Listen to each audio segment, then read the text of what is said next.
Alhamdulillahirabbil alamin. Telah selesai kita melakukan zikir harian kita, yaitu pembacaan Ratib Al-Attas. Mudah-mudahan dengan fadilah bacaan ayat-ayat suci Al-Qur'an, bacaan zikir kalimat thayyibah, shalawat yang kita baca tadi, mudah-mudahan Allah Subhanahu wa taala senantiasa menjauhkan kita dari berbagai macam mara bahaya, dan Allah Subhanahu wa taala tetapkan kita di dalam iman dan Islam kita. Allah jaga keluarga kita, Allah lindungi diri kita, ya Allah sembuhkan penyakit kita. Amin amin ya rabbal alamin. Bapak Ibu pemirsa, para peserta Zoom meeting, hari ini kita akan membahas pedoman ibadah di saat pandemi. Ini adalah dalil-dalil tentang pandemi, baik itu dari Al-Qur'an, hadis Nabi, dan qaul-qaul para ulama. Bismillahirrahmanirrahim. Allahumma shalli wa sallim ala sayyidina Muhammadin al-Fatih lima ughliq wal khatimi lima sabaq nasiril haqqi bil haqqi wal hadi ila siratikal mustaqim wa ala alihi haqqa qadrihi wa miqdarihil azim. Subhanaka la ilma lana illa ma 'allamtana innaka antal alimul hakim. Rabbi shrah li sadri wa yassir li amri wahlul 'uqdatam min lisani yafqahu qawli birahmatika ya arhamar rahimin. Yang namanya pandemi, yang harus kita yakini pertama-tama adalah pandemi ini bukanlah sesuatu hal yang menakutkan, bukanlah sesuatu hal yang istimewa. Zaman dulu juga terjadi pandemi, bahkan di saat di zaman-zaman Khalifah Umar bin Khattab itu juga terjadi pandemi, dan sejarahnya setelah itu banyak juga terjadi pandemi. Ini hal yang lumrah di kalangan umat Islam, maka fatwa-fatwanya pun banyak yang tentang pandemi-pandemi, baik itu di masa dulu ataupun di masa modern sekarang ini. Pertama-tama yang harus kita yakini bahwa penyakit itu, pandemi termasuk merupakan ujian dari Allah Subhanahu wa taala yang pasti, ujian yang pasti Allah berikan kepada umat Islam. Dalilnya adalah Al-Qur'an surah Al-Baqarah ayat 155. A'udzubillahi minasyaitonir rajim. Bismillahirrahmanirrahim. Wala nabluwannakum bisyai'in minal khaufi wal ju'i wa naqsin minal amwali wal anfusi was samarat wa basyyiris sabirin. Alladzina idza asabathum musibah qalu inna lillahi wa inna ilaihi raji'un. Yang pertama-tama adalah wala nabluwannakum, dan kata Allah, pasti kami akan memberikan kamu cobaan, pasti akan kami uji. Ini sesuatu hal yang pasti kata Allah. Berupa apa? Bisyai'in, yaitu berupa salah satu sesuatu. Dari apa? Minal khaufi, yang berupa ini ujian yang Allah berikan itu diantaranya yang pertama adalah minal khaufi, daripada rasa takut. Takut akan apa? Takut akan peperangan, takut akan situasi konflik. Makanya di dalam fikih ada yang namanya sholat khauf. Sholat khauf itu adalah sholat ketika kondisinya perang, kondisinya sedang mencekam, itu namanya khauf. Keadaan khauf, keadaan mencekamnya itu merupakan sesuatu ujian kata Allah, yang pasti Allah Subhanahu wa taala berikan. Khauf, perang, berkecamuk, situasi tidak kondusif, itu merupakan ujian dari Allah. Yang kedua kata Allah wal ju'i, dan kelaparan. Kelaparan ini termasuk juga krisis ekonomi.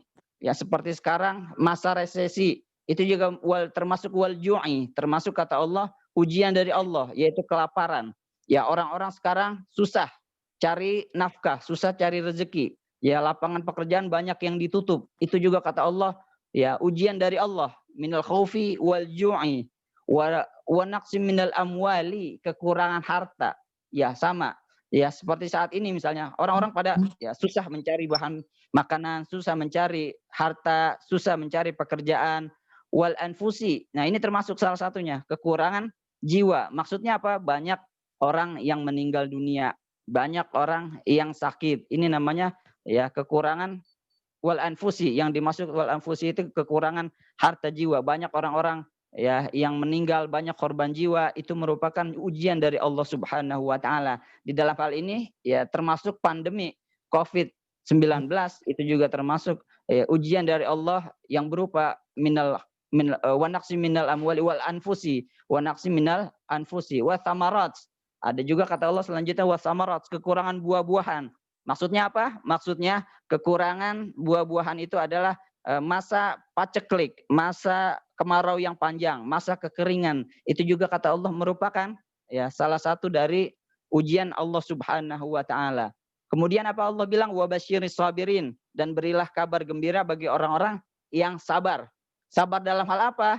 Ya alladzina idza asabatum musibah, yaitu sabar ya ketika dia diberikan musibah, ditimpa musibah yang tadi disebutkan itu, ya alladzina idza asabatum musibah qalu, mereka berkata inna lillahi wa inna ilaihi raji'un. Sesungguhnya kita semua ini adalah milik Allah, wa inna ilaihi, dan sesungguhnya ya hanya kepada Allah lah kami akan kembali. Artinya apa? Artinya ketika ditimpa musibah ini kita harus sabar akan musibah itu, ya sabar dalam arti ya tidak mengeluh, dalam arti menyerahkan semuanya kepada Allah Subhanahu wa taala dan tidak putus asa.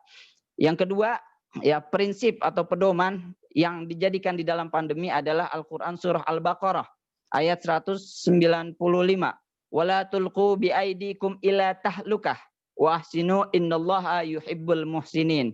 Yang artinya wala tulqu biaidikum, janganlah kamu ya mempertemukan tangan kamu, janganlah kamu mencelupkan tangan kamu, janganlah kamu ya menjatuhkan diri kamu ila tahlukah, ke dalam ya kehancuran. Wa ahsinu, dan berbuat baiklah, innallaha yuhibbul muhsinin, sesungguhnya Allah ya menyukai orang-orang yang berbuat baik. Ayat ini adalah larangan bagi kita untuk mencelakai diri kita sendiri. Wala tulqu biaidikum ila tahlukah. Ya, jadi dalam prinsip ya dalam pedoman beribadah adalah jangan kita ya memaksakan diri yang kira-kira sekiranya itu bisa berbahaya buat diri kita. Wala tulqu biaidikum ya ila tahlukah. Jangan kita menceburkan diri kita ke dalam kebinasaan, ke dalam kehancuran. Ini larangan. Sesungguhnya malah sebaliknya wahsinu, berbuat baiklah. Innallaha yuhibbul muhsinin. Baik itu ya baik itu apa namanya kecelakaannya, apa kehancurannya, kemudaratannya untuk diri kita pribadi ataupun kemudaratannya untuk orang lain. Ini juga kita jangan melakukan hal-hal yang membahayakan buat orang lain. Selanjutnya Rasulullah Shallallahu Alaihi Wasallam juga bersabda, ani Nabi Shallallahu Alaihi Wasallam, ini hadisnya riwayat Imam Bukhari, idza sami'tum bitta'un, apabila kalian mendengar ya kabar tentang wabah bi ardin, di suatu daerah, fala tadkhuluha, maka kalian jangan masuk ke dalam daerah tersebut. Wa idza waqa'a, dan apabila terjadi wabah itu bi ardin, di suatu daerah, wa antum biha, dan kalian di daerah itu, artinya kita terkena wabah tersebut, fala takhruju minha, dan maka janganlah kalian keluar dari daerah itu. Ayat ini Bapak Ibu sekalian ya menjelaskan tentang pentingnya isolasi mandiri, pentingnya tentang yang menjauhkan diri kita ya dari keramaian. Ya kata Rasulullah ya supaya ya tujuannya adalah supaya wabah itu tidak menyebar ke mana-mana. Ini hadis yang katakan Rasulullah langsung ya. Ketika ada wabah, maka kita harus menjauhi daerah itu. Apabila kita yang ada di daerah itu, maka kita jangan bercampur kepada orang-orang lain ya. Ini juga berkaitan dengan hadis lainnya, hadis riwayat Imam Muslim yang mengatakan la yuridu mumridun ala musihin. Kata Rasulullah ya ada ya ini tentang onta ya, la yuridu mumaridun, janganlah kamu mencampur unta-unta yang sakit ke dalam unta-unta yang sehat. Nah ini walaupun untuk unta ya kiasnya adalah unta aja ya begitu, apalagi manusia. Nah ini adalah larangan untuk mencampur adukan ya, mencampur berbaur, yaitu orang-orang yang sakit dengan orang-orang yang sehat. Maka kalau kita ya kondisinya sedang terkena virus, maka jangan dulu kita bercengkrama dengan orang yang sehat, jangan juga kita pergi ya ke tempat-tempat keramaian, ke tempat-tempat umum misalnya. jangan juga kita pergi rekreasi, jangan juga kita pergi ke masjid ya. Ini kadang-kadang orang-orang masih salah paham ya. Masih banyak di antara orang-orang yang mengatakan, "Wah, itu agenda apa namanya? Pemurtadan dan lain sebagainya." Padahal Rasulullah yang bilang sendiri ya, jangan jangan pergi kemana-mana dulu kalau sedang sakit, kalau sedang terkena pandemi ya. Jadi para ulama berdasarkan hadis ini ya banyak ulama-ulama yang menetapkan tentang fatwa-fatwa terkait pandemi, yaitu bahwasanya orang kalau sudah terkena penyakit maka dia haram hukumnya untuk eh, berbaur dengan orang-orang yang masih sehat. Nah, nanti kita bahas. Ada beberapa mufti ya, ada beberapa fatwa dari beberapa negara yang menjelaskan rinci akan hal itu. Selanjutnya ya kata Rasulullah di dalam hadis riwayat Imam Ahmad juga la darara wala diraran. Janganlah kita ya melakukan hal yang bisa menimbulkan mudarat. Janganlah kita melakukan hal yang berbahaya untuk diri kita pribadi dan jangan juga kita membahayakan orang lain. Ini adalah hadis larangan ya. Apapun bentuknya yang namanya mudarat itu harus dihindari. Baik itu terhadap diri kita sendiri ataupun terhadap orang lain. Selanjutnya ya ini juga ada tentang ketika jihad ya an rajulin min ali syarid ya ada seorang laki-laki dari seorang Bani Syarid yang ikut berperang ketika itu karena apa nih karena fi wadi Sakif ya ada dari Bani Sakif seorang yang majzum yang terkena penyakit kolera ketika itu ya ada seorang laki-laki yang ikut terkena kolera kemudian dia ikut berperang. Kemudian kabar ini sampai kepada Rasulullah, farsala ilaihi Nabi sallallahu alaihi wasallam. Maka Rasulullah mengirimkan utusan kepada beliau, kepada orang yang kena kolera itu, ya. Kemudian apa yang dikatakan Rasulullah, irji, pulanglah, ya. Faqad bayanaka, sesungguhnya kami telah membaiat kamu, ya. Artinya apa? Bapak Ibu sekalian, kalau kita sedang terkena penyakit, sedang terkena wabah, jangankan ya untuk hal-hal yang mubah, untuk ibadah saja Rasulullah suruh orang itu pulang. Ketika berjihad, jihad itu wajib ketika itu, wajib. Bahkan orang yang lari dalam keadaan jihad, lari dalam medan peperangan itu kan kata Rasulullah diganjar oleh neraka. Allah Subhanahu wa taala murka kepada orang yang menghindar ketika itu lari dari peperangan, nggak mau ikut perang. Maka perang ketika itu wajib. Tetapi kalau orangnya kena penyakit wabah, kata Rasulullah apa? Suruh pulang, itu nggak wajib lagi ya. Maka hal itu menjadi landasan dalil bagi kita bahwasanya ya ibadah itu sekalipun itu wajib ya kalau misalnya bisa membahayakan orang lain dan dirinya sendiri maka itu menjadi tidak wajib ya. Maka prinsip dalam Islam itu salah satunya adalah hifzun nafas, yaitu menjaga jiwa, menjaga nyawa, menjaga diri kita. Fadaruri ma tadammana hifzun maqsudun ya bil minal maqasidil khamsi. Maka tujuan Islam yang penting, yang utama adalah hal-hal yang menjadi landasan penting di dalam Islam, ada 5 hal yang harus dijaga. Apa itu? Yang pertama hifzun wahia hifzun nafsi, yaitu menjaga nyawa. Kalau berkaitan dengan nyawa ya maka itu menjadi landasan pokok bagi kita. Waddin hifzuddin, menjaga agama, wal akli, menjaga akal, kemudian wal mal, menjaga harta, wan nasab, dan menjaga keturunan. Itu salah satu prinsip ya dari 5 prinsip itu adalah hifzun nafas, yaitu kewajiban umat Islam untuk menjaga dirinya, menjaga nyawanya, menjaga keselamatan dirinya, baik itu diri pribadi maupun diri orang-orang lain.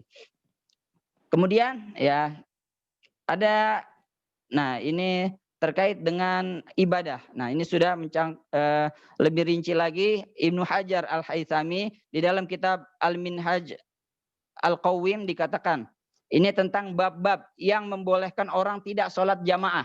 Tidak sholat jamaah dan tidak jum'ah. Tidak sholat jum'ah. Faslun fi a'dzaril jum'ah wal jamaah. Ya, faslun, fasal yang membahas tentang uzur-uzur ya tidak bolehnya ya orang itu melakukan sholat Jumat dan sholat berjamaah Apa itu? Al-murassakhatun, yang meringankan litarkihima, untuk meninggalkan keduanya. Artinya boleh tidak dilakukan hatta tantafil karoha, sehingga hal itu ya boleh meninggalkan hal-hal yang awalnya merupakan wajib ya atau sunnah, itu malah menjadi haram ketika hal ini dilakukan. Ya, saya singkat saja karena ini sebetulnya panjang redaksi di kitabnya. Salah satunya adalah adalah matar wasal wal barad, ya, yaitu ketika hujan, ketika salju, ya, turun es, dan barad, dan ketika dingin, cuaca yang ekstrim, ya, cuaca yang ekstrim baik itu siang maupun malam, ya, dikatakan ini merupakan hal-hal yang membolehkan orang tidak sholat Jumat dan sholat berjamaah. Landasannya tadi hifzun nafas, karena kita menjaga diri kita, ya, ketimbang kita kenapa-napa, ya, ketimbang kita sholat nanti kita kenapa-napa, maka ya hal ini dibolehkan, uzur, termasuk uzur, ya, kita tidak diperkenankannya sholat Jumat dan sholat jamaah. Adapun hadis yang mengatakan bahwasanya ya sholat orang yang meninggalkan sholat Jumat 3 kali maka termasuk kafir, yang dimaksudnya adalah orang yang meninggalkan sholat Jumat dengan sengaja. Adapun ya kalau yang tadi termasuk uzur-uzurnya, maka kita diperbolehkan untuk tidak melakukan sholat Jumat. Selanjutnya saya singkat saja dari Syekh Abdullah bin Bayan, Mufti Uni Emirat Arab. Beliau mengatakan yuhrimu syar'an, diharamkan secara syariat. Menurut syariat ini haram. Apa yang haram? Ala kulli man usiba bihadzal marid. Setiap orang yang terkena penyakit ini. Maksudnya setiap orang yang terkena penyakit COVID-19 au yustabihu, atau orang yang diduga bisobatihi, diduga kena penyakit ini.